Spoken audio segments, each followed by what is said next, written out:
Good evening my dear class 12th के प्यारे प्यारे बच्चों, welcome to your favourite channel of Guru Nanak academy and passion tutorials में आपका स्वागत करता हूं क्लास 12th की फिजिक्स के एक नए वीडियो लेक्चर में, जो आजकल मैं आपको करा रहा हूं यूनिट, उसका नाम है unit number 4 EMI and AC, electromagnetic and AC का 9वां वीडियो लेक्चर। बिल्कुल सही आपने सुना, this is the video lecture number 9।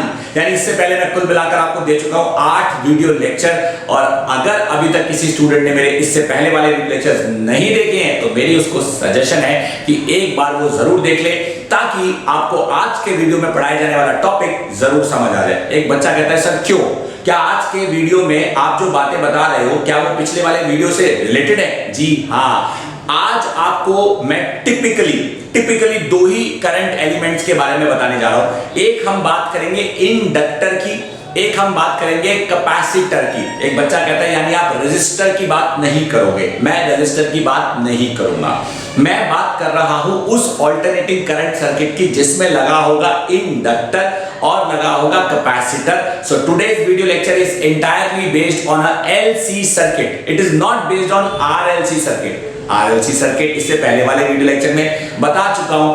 RLC circuit का टोटल रेजिस्टेंस क्या होता है ऑलरेडी समझा चुका हूं। RLC सर्किट का टोटल रेजिस्टेंस इंपेडेंस के नाम से पुकारा जाता है, ये भी ऑलरेडी आपको मैं एक्सप्लेन कर चुका हूं मेरे प्यारे प्यारे क्लास 12th के बच्चों। एक बच्चे ने मुझसे पूछ डाला, फिर आज हम करने क्या जा रहे हैं? आज हम इंडक्टर और कैपेसिटर में बहुत सारी सिमिलैरिटीज डिस्कस करने जा रहे हैं, और इस वीडियो में मैं दो चीजें आपसे डिस्कस करूंगा। पहली चीज, the derivation of energy stored in an inductor, ठीक वैसे ही जैसे हम कर चुके हैं derivation of energy stored in a capacitor. Capacitor का जिक्र हमारी क्लास 12th की फिजिक्स की यूनिट नंबर 1 में बहुत ज्यादा अच्छे से हुआ है, जहां हमने पढ़ा था कॉन्सेप्ट ऑफ कैपेसिटेंस। आज हम पढ़ रहे हैं कॉन्सेप्ट ऑफ इंडक्टेंस। ऐसा नहीं है कि मैं कैपेसिटेंस का जिक्र नहीं करूंगा या मैं कैपेसिटर के बारे में नहीं बताऊंगा, क्योंकि मैंने बोला है कि ये वीडियो इंडक्टर और कैपेसिटर दोनों की बातों के बीच में सिमिलैरिटीज का जिक्र करेगा। सो आज पहली सिमिलैरिटी कौन सी है जो आपको बता रहा हूं? The very first thing that I am going to tell you is a expression of the energy that we derive when it is stored in the inductor. अब आप अच्छी तरह जानते हो कि कैपेसिटर में जो एनर्जी स्टोर होती है उसे हम कहते हैं हाफ CV²। और पता है एक बच्चा क्या बोला, सर मैं नहीं जानता। अगर कोई बच्चा नहीं जानता है तो आपको वो जानना बेहद जरूरी है। इसका मतलब आपने इलेक्ट्रोस्टैटिक्स के कैपेसिटेंस वाले वीडियोस मेरे नहीं देखे हैं। आप मेरे चैनल पे प्लेलिस्ट में यूनिट 1 इलेक्ट्रोस्टैटिक्स को जरूर ढूंढिएगा और आपको मिल जाएगी। अब अगर आपको कैपेसिटर की डेरिवेशन आती है हाफ CV² वाली, तो कैपेसिटर के केस में और इंडक्टर के केस में डेरिवेशन करने का तरीका बिल्कुल सेम है, यहां तक कि एक्सप्रेशन भी बिल्कुल सेम है। एक बच्चा बोला वो कैसे यार? कैपेसिटर में कैपेसिटेंस आएगा, इंडक्टर में इंडक्टेंस आएगा। हाँ, यही एक थोड़ा सा फर्क है। चलो ज्यादा बातें ना करते हुए सीधा आपको डेरिवेशन ही करके दिखाता हूं। तो इस वीडियो लेक्चर में आज आपको जो सबसे पहली चीज मैं कराने जा रहा हूं मेरे प्यारे प्यारे क्लास 12th के बच्चों, इसे कहते हैं derivation of the expression, derivation of the expression of energy, derivation of the expression of energy stored in an inductor, stored in an inductor। यानी इंडक्टर में जो एनर्जी स्टोर होगी वो एनर्जी कैसे स्टोर होती है? फॉर एग्जांपल सपोज कीजिए कि हमारे पास ये एक इंडक्टर है और इस इंडक्टर को हमने ऑल्टरनेटिंग करंट सप्लाई किया। ये आप अच्छी तरह जानते हो कि जब किसी इंडक्टर को ऑल्टरनेटिंग करंट दिया जाता है तो हमारे द्वारा भेजे गए करंट के कारण, हमारे द्वारा भेजे गए करंट के कारण पैदा होता है मैग्नेटिक फ्लक्स। उस मैग्नेटिक फ्लक्स के कारण पैदा होता है इसमें EMF, जिसे हम कहते हैं इंड्यूस्ड EMF। और by the law of Lenz, यानी बाय लेंस लॉ, पैदा होने वाला EMF हमेशा tries to oppose the force responsible for its production. इसका मतलब कि इंडक्टर ये कहता है कि अगर तुमने मुझको करंट दिया तो मैं तुम्हारे करंट को अपोज करूंगा, तुम्हारे करंट के खिलाफ एक EMF इंड्यूस करके। इंडक्टर कहता है कि अगर तुमने मुझको करंट दिया तो मैं तुम्हारे द्वारा मेरी तरफ भेजे गए करंट को अपोज करूंगा अपने अंदर इंड्यूस EMF करके, जिसे हम ऑलरेडी पढ़ चुके हैं एक और नाम से, उसे हम कहते हैं सेल्फ इंडक्शन। यानी इंडक्टर में पैदा होने वाला EMF हमारे द्वारा भेजे गए करंट के ऑपोजिट डायरेक्शन में काम करता है, जिसे कहा जाता है बैक ईएमएफ। यानी इसका मतलब कि अगर हमारे द्वारा भेजा गया करंट इस दिशा में, for example let us say this is the direction of supplied current, then let me tell you this is the direction of induced current. और जो इंड्यूस्ड करंट होता है उसे एक और नाम से पुकारा जाता है, उसे हम कहते हैं बैक ईएमएफ। बैक ईएमएफ पूरी कोशिश करता है, I repeat my sentence, back EMF पूरी कोशिश करता है, बैक ईएमएफ पूरी कोशिश करता है आने वाले करंट को अपोज करने की, आने वाले करंट को अपोज करने की। यानी बैक ईएमएफ पूरी कोशिश करता है आने वाले करंट को अपोज करने की, यानी जो अपोजिंग ईएमएफ है वो आने वाले करंट को अपोज करता है। अब ये काम आसानी से तो नहीं हो रहा होगा भाई, चाहे रेजिस्टर हो, चाहे इंडक्टर हो, चाहे कैपेसिटर हो, तीनों आने वाले करंट को अपोज करते हैं, लेकिन तीनों का अपोज करने का तरीका अलग है। रेजिस्टर आने वाले करंट को अपोज करता है, हीट की फॉर्म में तब्दील करता है। कैपेसिटर आने वाले करंट को स्टोर कर लेता है। याद करो, हम पढ़ चुके हैं कि कैपेसिटर के केस में या कैपेसिटर में वोल्टेज का बदलाव होता है। कैपेसिटर के केस में वोल्टेज का बदलाव होकर करंट स्टोर हो जाता है। कैपेसिटर के केस में वोल्टेज का बदलाव होता है। मेरी बात बहुत ध्यान से सुनिएगा, कैपेसिटर के केस में वोल्टेज का बदलाव होकर करंट स्टोर हो जाता है, करंट स्टोर हो जाता है and that is Q is equal to C dV/dt। ये मैं ऑलरेडी एसी के सबसे पहले वीडियो लेक्चर में बता चुका हूं, ऑलरेडी एक्सप्लेन इन सबसे पहला वीडियो लेक्चर। और इंडक्टर के केस में क्या होता है मैं आपको वो भी बता देता हूं। इंडक्टर के केस में करंट का बदलाव होकर वोल्टेज डेवलप होती है, करंट का बदलाव होकर वोल्टेज डेवलप हो जाती है। Voltage that is EMF develop हो जाता है। साफ क्यों नहीं बोलते sir? That is EMF is equal to -L di/dt। ये चीज मैं आपको ऑलरेडी पार्ट 1 वीडियो लेक्चर में एक्सप्लेन कर चुका हूं। ये दोनों बातें, ये वाली बात और ये वाली बात पार्ट 1 वीडियो लेक्चर में एक्सप्लेन की जा चुकी है। मेरे प्यारे क्लास 12 के बच्चों, एक बच्चा कहता है मैंने तो नहीं देखा। यार अगर आपने पार्ट 1 वीडियो लेक्चर नहीं देखा है तो अभी भी आपके पास टाइम है। इस वीडियो को पॉज करो, डिस्क्रिप्शन में जाओ, लिंक पे क्लिक करो, पहले पार्ट 1 पार्ट 2, मैं कहता हूं पार्ट 1 और पार्ट 2 दोनों देखो, क्योंकि उन दोनों में मैंने ये बातें करी है कि करंट एलिमेंट्स क्या होते हैं, सर्किट एलिमेंट्स क्या होते हैं। इंडक्टर एक सर्किट एलिमेंट है, एक ऑल्टरनेटिंग करंट सर्किट में लगने वाला एक ऐसा एलिमेंट है जो सर्किट में लगकर करंट के बदलाव से वोल्टेज डेवलप करता है। और कैपेसिटर एक ऐसा एलिमेंट है जो आपके वोल्टेज के बदलाव से करंट स्टोर करता है। यानी कैपेसिटर के केस में वोल्टेज हार जाती है, करंट जीत जाता है। इंडक्टर के केस में करंट हार जाता है, वोल्टेज जीत जाती है। या हमें चार्ज मिलता है या हमें करंट मिलता है। इस केस में आपको याद होगा जब मैंने फेजर डायग्राम बनाया था कैपेसिटर के केस में मैं सपोज कीजिए ये करंट है तो ये वोल्टेज है, यानी वोल्टेज से करंट 90 डिग्री आगे। इंडक्टर के केस में अगर ये वोल्टेज है तो ये करंट है, यानी वोल्टेज करंट से 90 डिग्री आगे। मेरे प्यारे क्लास 12 के बच्चों को ये बातें समझ आनी चाहिए। एक बच्चा कहता है सर ये सारी बातों में डेरिवेशन कहां हुई? अरे मैंने अभी डेरिवेशन बताई कहां है? तो एक बच्चा कहता है भाई ये क्या चल रहा था? बच्चों डेरिवेशन की शुरुआत करने से पहले क्या बेसिक बताना या बेसिक क्लियर करना या पुरानी बातें रिवाइज कराना कोई गुनाह है? नहीं। और अगर ये गुनाह है तो मुझे इस गुनाह को करने में बहुत मजा आता है, क्योंकि मुझे अपने स्टूडेंट्स को पुरानी बातें याद दिलाकर नई बात बताने में बहुत मजा आता है। उससे दो फायदे होते हैं, नई बात उनको और अच्छे से समझ आती है, प्लस अगर वो पुरानी बातें भूल चुके होते हैं तो वो रिवाइज हो जाती है। अब बताओ इसमें क्या गलती है? इसलिए मैंने आपको पुरानी बातें याद दिलाकर आज इस डेरिवेशन को कराने का एक बेस तैयार किया, एक नींव तैयार करी है। तो चलिए जिस चीज की मैंने नींव तैयार करी है उसका श्री गणेश कर ही देते हैं। अब सवाल आता है कि सर अगर ये बातें आपने बता दी हैं तो इंडक्टर के केस में क्या हो रहा है? इंडक्टर के केस में बैक ईएमएफ जो है वो आने वाले करंट को अपोज कर रहा है। सो आई रिपीट माय सेंटेंस, मेरी बात ध्यान से सुनना, मैं सीधा यहां पे डेरिवेशन कर जा रहा हूं। Let AC be supplied, let AC be supplied to an inductor, let AC be supplied to an inductor, let AC be supplied to an inductor such that at a particular instant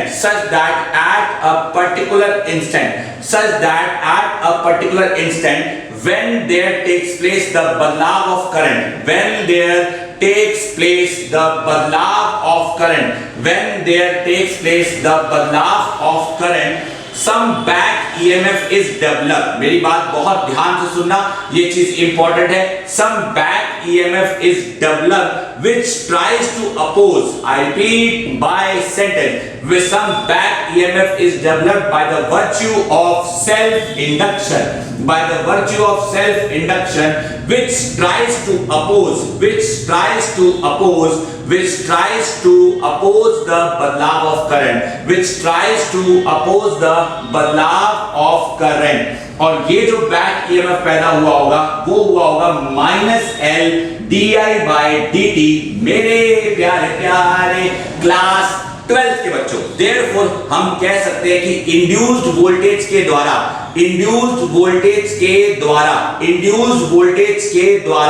किया गया काम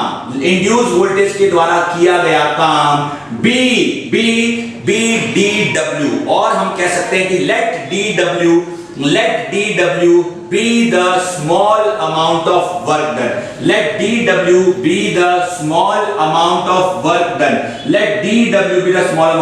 done, hence हम लिख सकते हैं, मेरे प्यारे प्यारे बच्चों, hence हम लिख सकते हैं। एक बच्चा बोला क्या लिख सकते हो?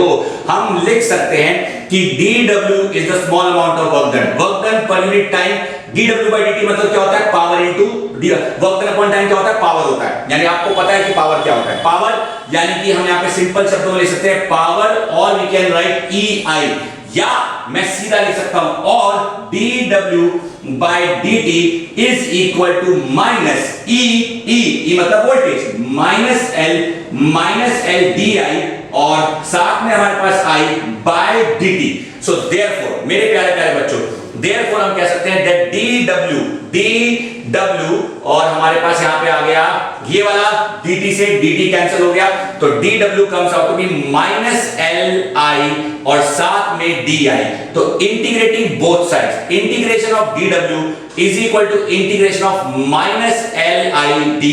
मेरे प्यारे प्यारे बच्चों, dW का इंटीग्रेशन किया तो W आया, इज इक्वल टू माइनस बाहर आ गया, L बाहर आ गया, इंटीग्रेशन ऑफ I किसके रिस्पेक्ट में? di के रिस्पेक्ट में। So therefore W is equal to -L multiplied by I का power 1 + 1 upon 1 + 1, it comes out to be half Li²। जरा एक बार अच्छे से घूरो, मैं कहता हूं 2 बार अच्छे से देखो। मेरे प्यारे प्यारे क्लास 12th के बच्चों को बातें समझ आनी चाहिए। अगर क्लास 12th के बच्चों को बातें समझ आ रही हैं तो समझो बहुत कुछ अच्छे से समझ आ रहा है। And this work done which comes out to be half Li²। I repeat my sentence, this work done that comes out to be W is equal to -half Li²। अब नोटिस करो, जो आपको मैं बताने जा रहा हूं उस पर फोकस करना, बहुत प्यारी बात है। This is something very very important that you need to pay attention. Minus का साइन सिर्फ डायरेक्शन स्पेसिफाई करता है, ये आप भी जानते हो कि पैदा होने वाला EMF इज ऑपोजिट डायरेक्शन में। अगर मैं फाइनल एक्सप्रेशन में माइनस का साइन नहीं लगाता हूं तो कोई गम नहीं, कोई गुनाह नहीं। सो हम लिख सकते हैं और this work done is stored in the form of energy called as half Li² and this is the final expression of inductor में, this is the final expression of inductor में स्टोर होने वाली एनर्जी, इंडक्टर में store होने वाली energy, या बोले हम सिंपल शब्दों में इंडक्टर में स्टोर होने वाली ऊर्जा। बिल्कुल सही आपने सुना और दिख रहा है, तो इससे अच्छी बात कोई हो ही नहीं सकती।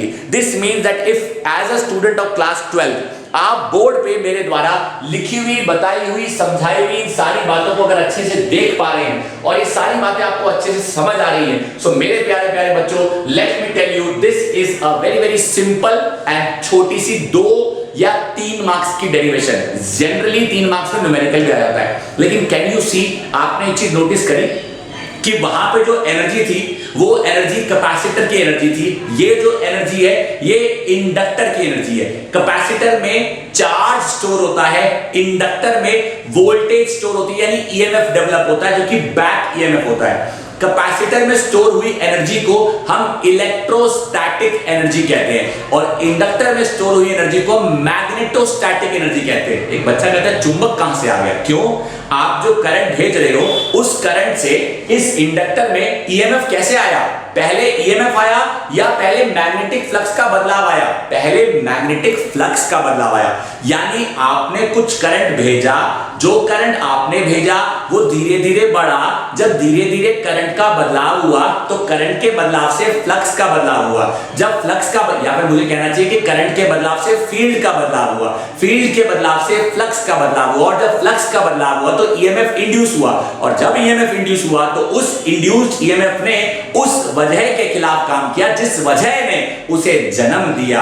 आई होप मेरे बच्चों को ये सारा कॉन्सेप्ट क्लियर हुआ। एक बार फिर से आप पूरी डेरिवेशन पे नजर डाल लीजिए, this is something very very important. और अगर ये डेरिवेशन आपको अच्छे से समझ आ गई है तो कैपेसिटर की एनर्जी होती है हाफ CV स्क्वायर, इंडक्टर की एनर्जी होती है हाफ LI स्क्वायर। कैपेसिटर की एनर्जी को कहते हैं इलेक्ट्रोस्टैटिक एनर्जी, इंडक्टर की एनर्जी को कहते हैं मैग्नेटोस्टैटिक एनर्जी, या सिंपल शब्दों में कहें इलेक्ट्रोमैग्नेटिक एनर्जी, या सिंपल हम उसे मैग्नेटिक एनर्जी भी बोल सकते हैं। मेरे प्यारे प्यारे क्लास 12 के बच्चों, एक बच्चा कहता है अब क्या आपने बता दिया इंडक्टर की एनर्जी क्या होती है, आप ऑलरेडी बता चुके हो कैपेसिटर की एनर्जी क्या होती है, ऊपर से दोनों के बीच में आपने सिमिलैरिटीज बता दी, लेकिन मत भूलो कि मैं आपको ये बात पहले ही कह चुका हूं कि आज का video is totally dedicated to LC circuit.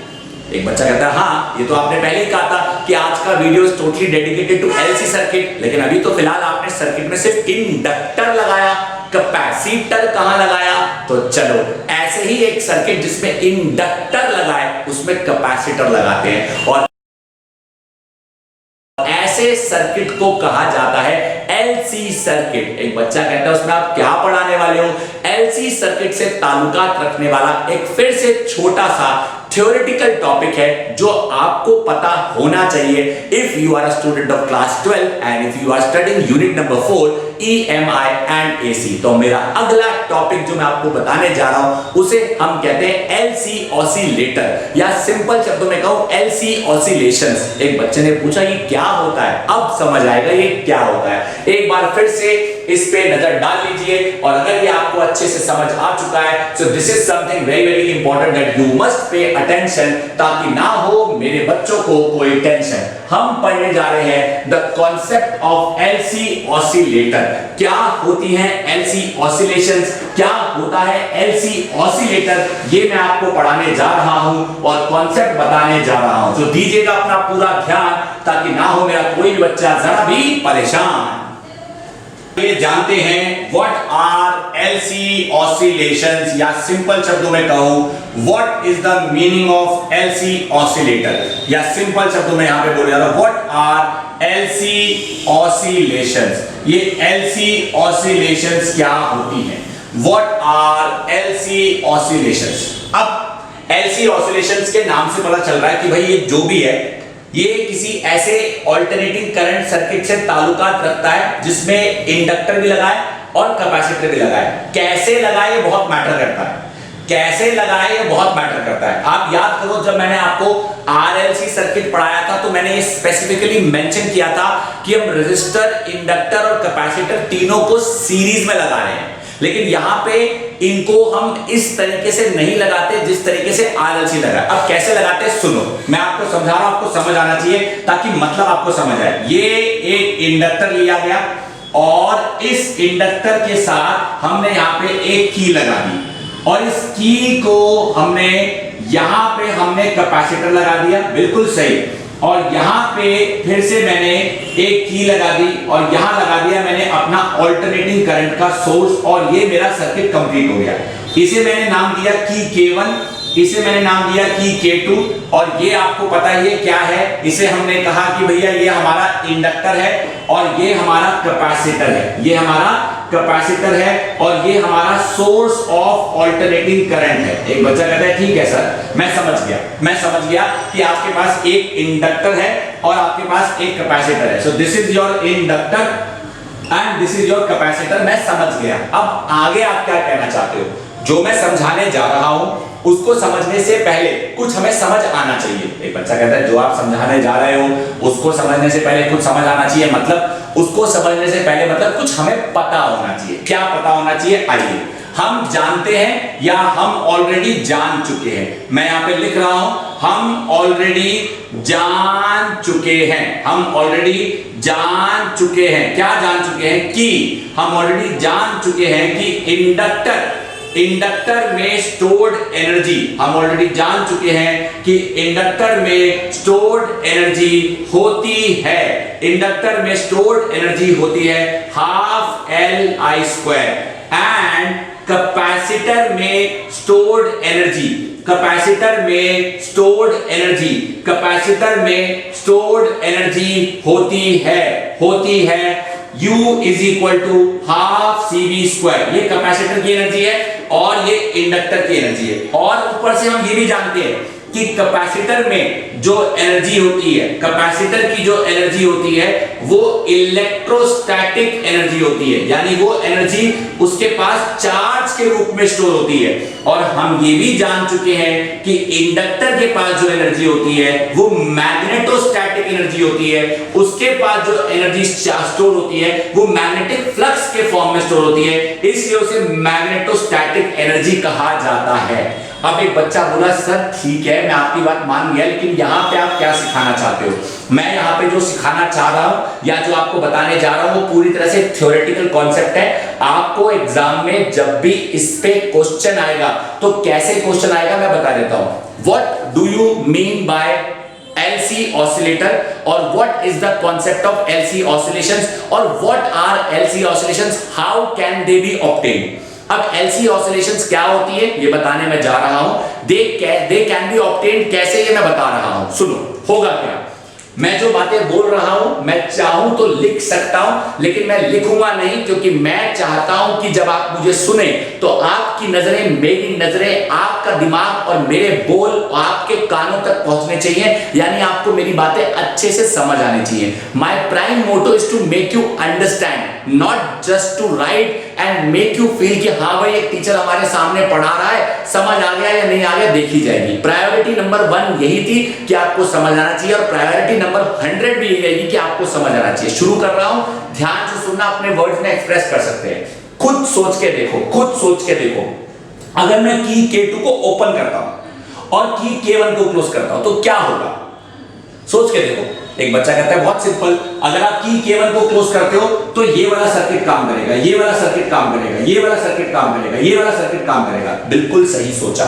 यानी अगर मैं की K1 को क्लोज करता हूं तो अल्टरनेटिंग करंट के कारण हमारा कैपेसिटर चार्ज होना शुरू हो जाएगा, क्योंकि अल्टरनेटिंग करंट जब कैपेसिटर को दिया जाता है तो कैपेसिटर की प्लेट्स के बीच में पोटेंशियल डेवलप होता है, और उस पोटेंशियल के कारण चार्ज का बदलाव होता है। ये आप अच्छी तरह जानते हो, dW = VdQ होता है, ये भी आप अच्छे से जानते हो। अब सवाल आता है कि सर अगर कैपेसिटर के पास एनर्जी स्टोर होगी तो किस फॉर्म में स्टोर होगी? हाफ CV² की फॉर्म में स्टोर होगी, यानी हमारे द्वारा भेजा गया सारा का सारा चार्ज कैपेसिटर की प्लेट्स पे स्टोर हो जाएगा, और वो एनर्जी कैपेसिटर के पास स्टोर्ड रहेगी इन the form of half CV², यानी इलेक्ट्रोस्टैटिक एनर्जी। एक बच्चा कहता है कब तक? तब तक जब तक कि उस एनर्जी को डिस्चार्ज ना किया जाए। सही बात, यानी अभी कैपेसिटर चार्जिंग मोड में है। क्यों? क्योंकि आप उसे करंट दे रहे हो, आप उससे करंट ले नहीं रहे। अभी कैपेसिटर चार्जिंग मोड में है, आप उसे करंट दे रहे हो, आप उसे करंट ले नहीं रहे।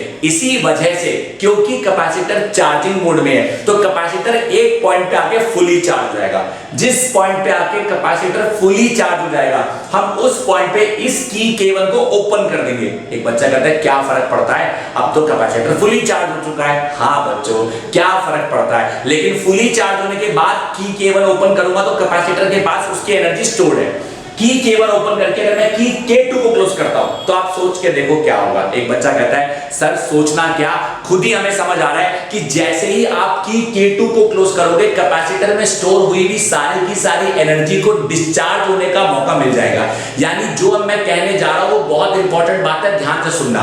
जैसे जैसे की K2 को क्लोज किया जाएगा, जैसे जैसे क्या, एक ही बार में कर देंगे, की K2 को क्लोज करते ही कैपेसिटर को मौका मिल जाएगा अपने पास स्टोर की गई एनर्जी को डिस्चार्ज करने का। और कैपेसिटर के द्वारा आगे सोचो क्या, कैपेसिटर के द्वारा स्टोर की गई एनर्जी का current will now begin to flow through inductor. जब कैपेसिटर के द्वारा स्टोर की गई एनर्जी का करंट इंडक्टर की तरफ जाएगा तो ऐसा तो है नहीं कि अचानक से चला जाएगा कि हाँ भाई इंडक्टर को कैपेसिटर ने ये कहा भाई मैं ना डिस्चार्जिंग मोड में आ गया, ले तू रख ले, ऐसा नहीं होगा ना। क्या कैपेसिटर इंडक्टर की तरफ अपना सारा चार्ज एक ही बार में दबा देगा? नहीं। इसका मतलब कि कैपेसिटर की डिस्चार्जिंग धीरे धीरे धीरे धीरे होगी। जब कैपेसिटर की डिस्चार्जिंग धीरे धीरे होगी so the rise of current मतलब change of current with respect to the inductor will take place slowly and steadily, and this बदलाव of current समय के साथ will give rise to EMF given by the formula E is equal to minus L di by dt। आपको नहीं लगता कि capacitor के द्वारा भेजे गए करंट के कारण इंडक्टर में मैग्नेटिक फ्लक्स जन्म लेगा, और जब इंडक्टर में मैग्नेटिक फ्लक्स जन्म लेगा तो मैग्नेटिक फ्लक्स को अपोज करने के लिए ईएमएफ जन्म लेगा, क्योंकि शुरुआत आई से हुई। आई बदलेगा, फील्ड बदलेगी, फ्लक्स बदलेगा, ईएमएफ आएगा, तो वो ईएमएफ इंडक्टर के द्वारा कैपेसिटर के करंट को अपोज करने की कोशिश करेगा। यानी कैपेसिटर में शुरुआती दौर में भेजी गई एनर्जी को अब डिस्चार्ज होने का मौका मिल रहा है, और उस एनर्जी को अब इंडक्टर में स्टोर होने का मौका मिल रहा है इन the form of magnetostatic energy. यानी साफ क्यों नहीं बोलते सर कि धीरे धीरे एक पॉइंट ऐसा आएगा कि कैपेसिटर अपनी सारी एनर्जी गवा चुका होगा, और कैपेसिटर जब अपनी सारी एनर्जी गवा चुका होगा तो वो सारी एनर्जी इंडक्टर के पास स्टोर हो चुकी होगी इन the form of half Li²। At least वो एनर्जी तब तक स्टोर होती रहेगी जब तक कैपेसिटर पूरी तरह से डिस्चार्ज नहीं हो जाता। लेकिन एक बच्चे ने अपना दिमाग लगा के एक बात बोल ही डाली। एक बच्चा कहता है सर दिमाग तो बाद में लगेगा, यहां तो सीधा कॉन्सेप्ट लग रहा है कि जब कैपेसिटर डिस्चार्ज हो रहा है तो आप ये कैसे भूल गए कि कैपेसिटर के द्वारा भेजे जाने वाले करंट को अपोज करने वाला करंट भी तो कैपेसिटर की तरफ ही आ रहा है। तो आपको क्या लगता है कि कैपेसिटर चाहकर भी पूरी तरह डिस्चार्ज हो पाएगा? नहीं हो पाएगा। हम फिर भी ये बात कहते हैं, हम फिर भी ये बोलते हैं, क्योंकि हमारे पास उससे बेटर एक पॉइंट है आपको बताने के लिए। वो पॉइंट क्या है सुनो। हम फिर भी ये कहते हैं कि कैपेसिटर तू खाली हो जा, तू पूरा खाली हो जा, तू खाली होगा इंडक्टर भर जाएगा। इंडक्टर कहता है जब मैं भर जाऊंगा तो मेरी भी तो बारी आएगी खाली होने की। अब एक बच्चे ने कहा इंडक्टर क्यों खाली होगा? क्यों? इंडक्टर के पास इंड्यूस्ड ईएमएफ नहीं है क्या? इंड्यूस्ड ईएमएफ इंड्यूस्ड करंट को जन्म नहीं देगा, और जब इंड्यूस्ड ईएमएफ इंड्यूस्ड करंट को जन्म देगा तो क्या इंड्यूस्ड करंट वायर में फ्लो नहीं करेगा? और जब इंड्यूस्ड करंट वायर में फ्लो करेगा तो कहीं तो जाएगा जहां उसे रास्ता मिलेगा। तो इंडक्टर के द्वारा आने वाला इंड्यूस्ड ईएमएफ, इंडक्टर के द्वारा आने वाला इंड्यूस्ड करंट जब कैपेसिटर की तरफ जाएगा तो उस डिस्चार्ज हुए कैपेसिटर को फिर से चार्ज करने की वो क्षमता रखेगा। मतलब सर आप ये कहना चाहते हो कि शुरुआती दौर में जब की K1 को क्लोज किया गया था, की K2 को ओपन किया गया था, तो इसके क्लोज करने से सारी की सारी ऊर्जा कैपेसिटर में आ गई। उसके बाद इसको ओपन कर दिया तो कैपेसिटर में ऊर्जा स्टोर हो गई। उसके बाद इसको क्लोज किया, जब इसको क्लोज किया तो कैपेसिटर की ऊर्जा डिस्चार्ज हुई। जब कैपेसिटर की ऊर्जा डिस्चार्ज हुई तो डिस्चार्ज होके वो इंडक्टर में गई, और जब वो डिस्चार्ज होके इंडक्टर में गई तो डिस्चार्ज होके इंडक्टर की तरफ जाने वाली वो ऊर्जा इंडक्टर में स्टोर हुई। इसका मतलब कैपेसिटर तेरी एनर्जी यहां जाती, इंडक्टर तेरी एनर्जी यहां आती, कैपेसिटर से जो वहां जाती वो हाफ CV², और यहां से जो यहां आती वो हाफ Li²। तो half CV² to half Li², half Li² to half CV²। ये सिलसिला प्यार का तो नहीं है, लेकिन हाँ लेन देन का है। कैपेसिटर ने कहा मैं तुझे एनर्जी दूंगा, इंडक्टर ने कहा मैं तुझे लौटा दूंगा। इंडक्टर ने कहा कि मैं तुझे लौटा दूंगा, तो कैपेसिटर कहता है जो तू मुझको देगा मैं थोड़ी देर बाद तुझको दूंगा, जो तू मुझसे लेगा वो थोड़ी देर बाद मैं तुझसे वापस लूंगा। तो जो मैं तुझे दे रहा हूं वो तू मुझसे ले रहा है, जो तू मुझसे ले रहा है वो तू मुझे लौटा रहा है। ये चल क्या रहा है, जो मैं तुझको तू मुझको, मैं तुझको तू मुझको, मैं तुझसे तू मुझसे, एक दूसरे के बीच में लेन देन चलता रहेगा। मतलब ये कि कैपेसिटर अपनी एनर्जी गवाएगा, इंडक्टर उसे पाएगा, फिर इंडक्टर उसे गवाएगा, कैपेसिटर उसे पाएगा, ये गवाएगा तो ये पाएगा, ये पाएगा तो ये गवाएगा, ये गवाएगा ये पाएगा, ये गवाएगा ये पाएगा।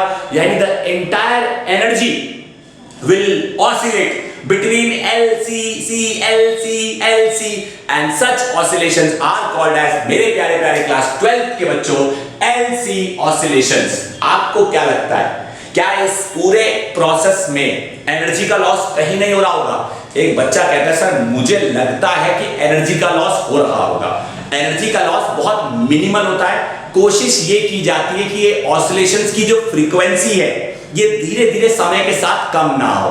तो पूरी कोशिश यही रखी जाती है कि इन ऑसिलेशंस की फ्रीक्वेंसी समय के साथ कांस्टेंट रहे, यानी लगातार जो ऑसिलेशन हो रहा है वो ऑसिलेशन बराबर की फ्रीक्वेंसी पे चले। ये बराबर की फ्रीक्वेंसी पे चलना चाहिए। ऐसा नहीं होना चाहिए कि समय के साथ